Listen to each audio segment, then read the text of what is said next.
This is a new foray. Which kind of races are they targeting? Well, what they're looking for is some of the most closely contested districts in the country. These are the kinds of competitions that could decide control of the House of Representatives come November. These are areas where Joe Biden won in 2020, but Democrats in 2022 during the midterm elections lost those seats. Now the Democratic Party is trying to make some efforts to regain control of those districts so that maybe they could flip the House back into their hands come November.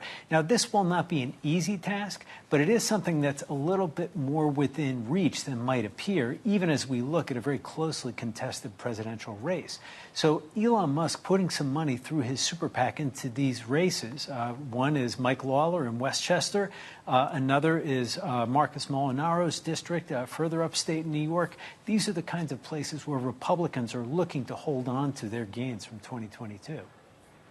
To some, $2.1 million might not seem like a lot. To others, it will seem like a lot. But the point that Bloomberg's Dana Hole makes well in her story is that Elon Musk is the world's richest man, but also has other platforms in which his voice gets out to voters. Explain why that's important, Mike. Well, Ed, you're getting at something really important here in this particular campaign, and that is the dynamic of in-kind support that Elon Musk is able to provide to his allies on the right. He, for the first time, really came out and endorsed a candidate when he did so in July, coming out in favor of former President Donald Trump. And he has signaled his interest in pushing more of these right-leaning causes and conservative candidates. So he is doing so using his X platform by amplifying some of their posts and their views, and also putting information out there and putting posts out there that make Kamala Harris and Democrats look not so great. Mike, what does it mean for his businesses, though, like Tesla? What does it mean to have, well, financed some political candidates?